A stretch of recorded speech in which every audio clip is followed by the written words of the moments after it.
Estamos já na etapa final aí das boas práticas de fabricação e agora nós vamos falar um pouco sobre a manutenção preventiva e calibração de equipamentos. Então, é importante que haja essa manutenção preventiva, uma vez que nós utilizamos os equipamentos para controle e rastreabilidade de qualquer problema que possa acontecer. Então, é importante que haja uma manutenção preventiva de todos os equipamentos utilizados, desde o termômetro das câmaras frias, os termômetros, né, o termostato das câmaras frias. Então, é importante que haja essa manutenção, porque se a gente depende daquelas informações para que haja o nosso controle, então é de extrema importância que haja essa prevenção de que aconteça algo errado, né? Então, em se tratando de manutenção preventiva, é toda a ação de controle e monitoramento com o objetivo de reduzir e impedir falhas no desempenho de equipamentos. E baseado nessa manutenção preventiva, aumenta a confiabilidade e leva o equipamento a operar sempre próximo das condições que saiu da fábrica, né? Então, evita que ele estrague e faz com que ele consiga mensurar o que ele realmente quer. Então, se for o termômetro, se for a balança, né, em termos de pesagem, enfim, o mais próximo do real possível, né? Então, por isso é importante, né, a manutenção preventiva. E temos também a importância da calibração, né? Então, a calibração é o conjunto de procedimentos destinados a estabelecer uma correspondência entre a grandeza física conhecida ou padronizada e as leituras de um instrumento no qual a grandeza é medida. Então, isso é feito para balança, é feito para termômetros, e deve ser feita periodicamente para manter os mais diversos equipamentos atualizados e com qualidade em seus resultados. Então, para que haja calibração, para que a gente saiba se a balança está calibrada, então pegar algo que seja conhecido, então eu vou pesar 5 quilos de arroz, então vamos ver se aquela balança está pesando exatamente 5 quilos. Aí eu consigo saber se exatamente a balança está bem calibrada. O termômetro, para que eu possa calibrar esse termômetro, eu posso colocá-lo em água com gelo, né? Então, eu aperto o reset, né, do termômetro, principalmente se ele for aquele de haste. Então, tem o reset, eu aperto esse reset, aí eu coloco dentro do gelo e aí automaticamente vai aparecer 0 grau no visor. Então, eu consegui calibrar esse meu termômetro. Para fazer essa manutenção e essa calibração, eu também utilizo empresas específicas, né? Então, é importante que haja sempre essa manutenção e essa calibração, sempre ter uma parceria com essas empresas, para que ela faça essa questão da calibração, né? Assim, a possibilidade desses equipamentos, né, medirem exatamente com precisão. Então, é importante que essas empresas especializadas façam esse tipo de calibração, né, de acordo com o período que elas recomendam, de acordo com o período que as empresas recomendam.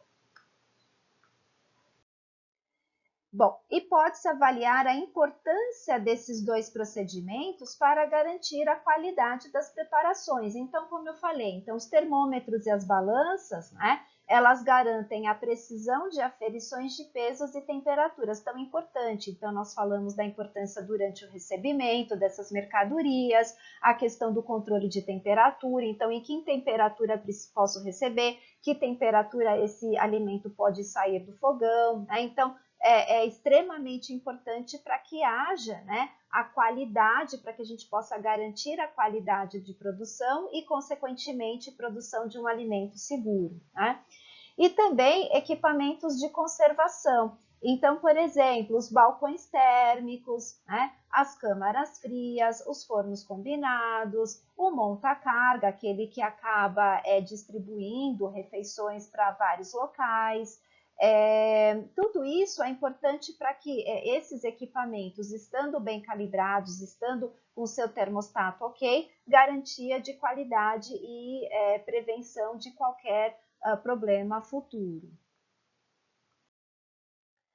E além, né, de pensar na questão do controle de qualidade no que diz respeito às medidas, né, então a calibração, essas medidas preventivas, é importante também que seja aplicado o que nós chamamos um controle integrado de pragas e vetores. Então, vocês não estão vendo aqui simplesmente o uso de substâncias químicas ou a contratar uma empresa que faça a detetização, mas sim um controle integrado de pragas. E o que isso significa? Significa, né, que são medidas preventivas e corretivas para impedir a atração, o acesso, o abrigo e a proliferação de vetores e pragas urbanas, né? E assim minimiza a necessidade de aplicação de saneantes desinfetantes. Isso de acordo com a 2619. A CVS 5, ela traz como definição, né, em relação à questão desse controle integrado de pragas, né, o sistema de ações preventivas e corretivas, incluindo medidas físicas, químicas e biológicas destinadas a impedir a atração, abrigo, acesso e proliferação de vetores e pragas urbanas, né, que possam, de alguma forma, comprometer a qualidade higiênico-sanitária desses alimentos e dificultar, né, que sejam produzidos alimentos alimentos seguros. Então, significa que eu preciso obrigatoriamente contratar empresas que façam a detetização e a desratização, mas, além disso, eu preciso também o que nós chamamos do uso de barreiras físicas, né? A obrigatoriedade dessas barreiras físicas. Então, eliminar qualquer tipo de frestas e fendas, seja na janela, nas portas, de maneira geral, né? Embaixo da porta, aquelas frestas embaixo da porta. Então, utilizar as barreiras físicas, vedar as portas e janelas, então, para isso, colocar as telas, remover o lixo, o entulho, como nós já falamos, e pode ser que eu até altere a temperatura, e isso desfavorece aí que esses vetores e que essas pragas urbanas adentrem, né, a cozinha da qual nós estamos trabalhando. E, além disso, então, como eu falei, contratar as empresas que que sejam licenciadas pelo Ministério da Saúde para que faça essa detetização ou a desratização, né?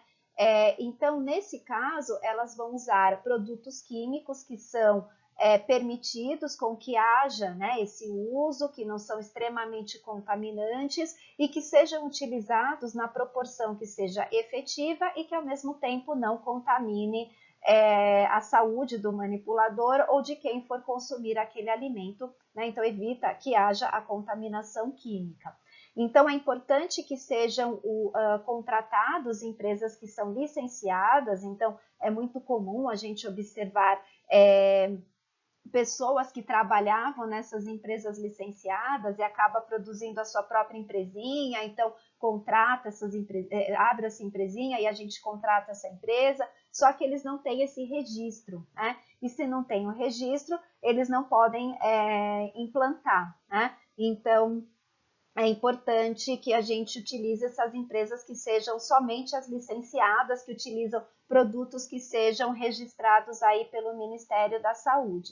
Quando essas empresas fazem a vistoria, elas emitem um relatório técnico, né, de medidas preventivas, além do uso desses produtos químicos, né, e gera uma certificação, né? Então, quanto tempo vai ser necessário para que haja uma nova desratização, uma nova detetização? E a partir desse certificado, né, a gente vai ter um controle e que deve ficar à disposição também das autoridades sanitárias, né, para que elas vejam se foi tomadas as devidas providências em relação ao controle integrado de pragas.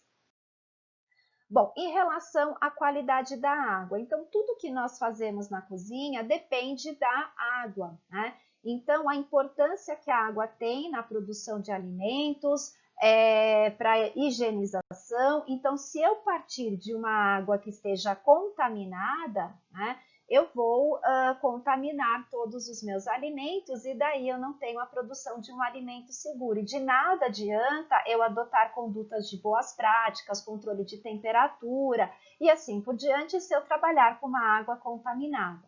Então, que itens são importantes para que eu trabalhe com uma água aí potável? Então, toda a água que for utilizada na cozinha, ela deve ser potável. Então, a água que vem né, das redes públicas, elas são potáveis, elas dão essa garantia. Então, a água da Sabesp, né, ela dá essa garantia de que seja a água potável. Posso também utilizar os poços artesianos, desde que aprovados, né, desde que autorizados pelo Departamento, né, de Controle de Abastecimento de Água e Esgoto.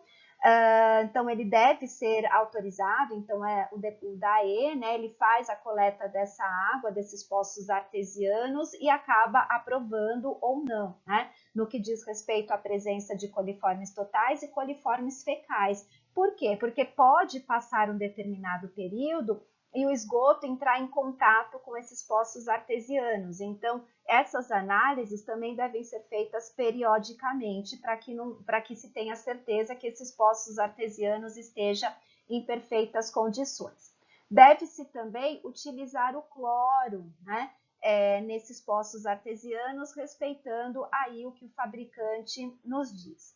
Posso também, inclusive, em alguns locais, né, utiliza o caminhão-pipa.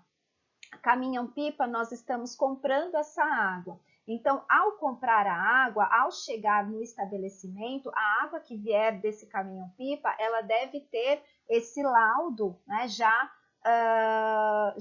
feito, né, pelo DAE. Então, a empresa que comercializa essa água deve ser responsável por solicitar esse laudo, né, do DAE. Então, ele vai avaliar o poço artesiano da onde se extrai essa água e dessa água que compõe aí o caminhão-pipa. Então, a gente compra uma água que deve ter essa própria empresa, né, fornecedora da água, deve produzir esse laudo, junto da sua nota fiscal.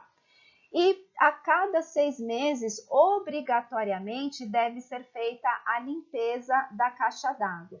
Isso é um fato que a vigilância sanitária cobra bastante dos responsáveis técnicos, né? Então, a cada 6 meses tem que ter a limpeza da caixa d'água e tem que ter a etiqueta dizendo quem foi, né? A data que foi feita, a data, né, de validade, então daqui 6 meses, e quem foi a pessoa responsável por fazer a limpeza da caixa d'água. Então, isso é obrigatório e a vigilância sanitária, ela cobra bastante essa questão da limpeza da caixa d'água.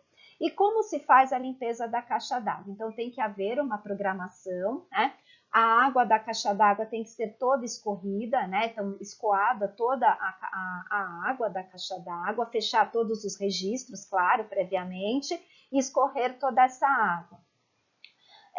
Fazer uma varredura, né? Retirar os resíduos que são sólidos, retirar com uma pá, se houver necessidade, limpar com uma buchinha, então, para retirar todos os resíduos que são visuais, né?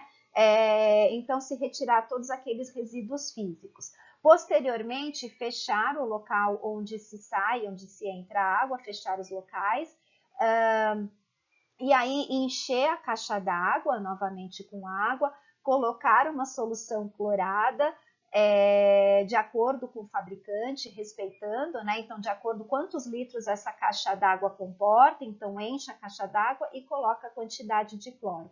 Deixa agir de acordo com o que o fabricante preconiza e depois escorre novamente toda essa água. Aí, posteriormente, se promove o enchimento da caixa d'água, né? E aí ela pode ser utilizada normalmente, né? E não esqueça de fazer sempre, né, o registro, né? A etiquetinha mostrando qual foi a data de limpeza e a validade e quem foi a pessoa responsável por fazer a limpeza da caixa d'água.